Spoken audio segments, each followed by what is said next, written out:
All right, let's talk about self-correction questioning. Now, this is my term for a classroom management strategy for redirecting off-task behavior in a way that has the students taking responsibility for their actions.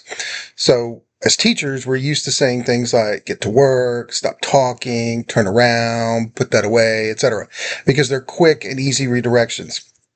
But when you're telling students exactly what to do each time, it kind of makes you responsible for controlling what's going on. And students can see these as negative interactions. But when we use self-correction questioning, we're going to redirect or we're going to correct students who are off task by asking specific questions instead of giving generic commands.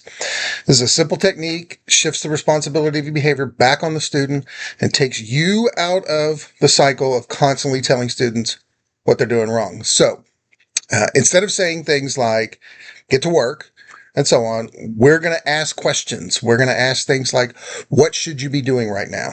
Where should you be? What's the expectation for partner work or group work or independent work or whatever it is you have them doing? What do you need to be successful with this assignment is another good one. Or what do you need to be successful in this class is another good one. We're using questions that get the student to stop, think, identify the correct behavior for themselves, because they almost always know what they should be doing, and getting them to say it helps to reinforce it.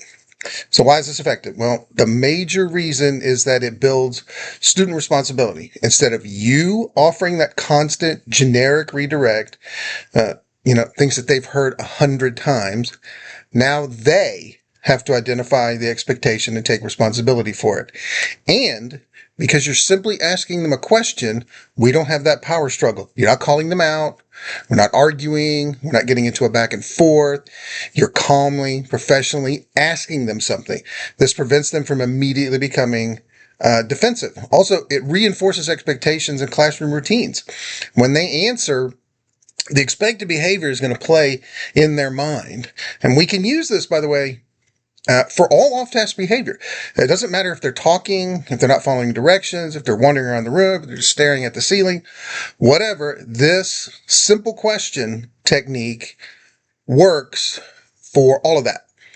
Eventually, students will even come to expect you asking, and what you'll find is that they will actually begin to self-correct just from you looking like you're going to ask them one of these questions. Which makes things a lot easier on you because it's one response for any behavior that puts the burden back on the student.